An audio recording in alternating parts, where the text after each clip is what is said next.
We read in magazines about these great trips people do to Central America, across South America, Africa, and that's great, but why can't you do this in the United States? We did Washington last summer, and it was a fantastic project. We wanted to keep doing it in other states, and the debate was pretty short. We decided that Utah was going to be the next one because all of us have been down here hiking, backpacking, mountain biking, and riding motorcycles, and we just knew you can't beat the landscapes.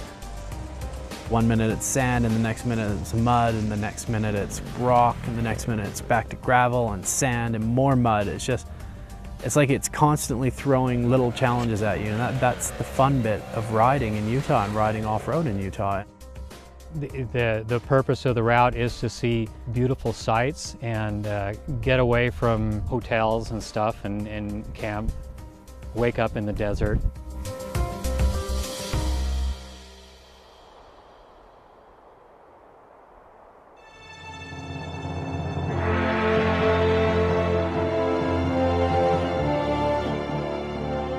This is the Valley of the Gods. You see photos of it, you see it in movies, but there's nothing quite like being immersed in it. It's just spectacular, really.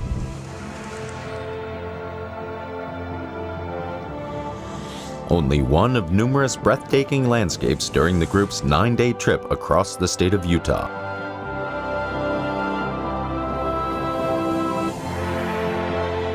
But it's a tough way to get to them. The mud is just horrendous. It sticks to everything. It rained probably only for 20 minutes, but it made it so that you couldn't even walk across the road. It was slippery, slipperiest mud I've ever seen. One of the route's highlights, the Canyonlands region. The team continues off-road towards Newspaper Rock, a stunning display of native art. Setting up camp in the desert after a long riding day rounds off the perfect backcountry experience. It's incredibly scenic, and the road was really fun, and it got pretty technical a couple of times. And that big GS is really surprising me how it's making it through all this stuff, but it's a very maneuverable bike.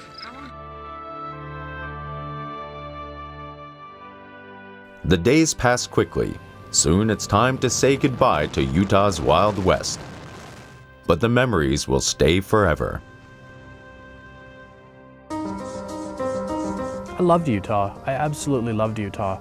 Really, Utah did offer that picture-perfect scenery almost every day.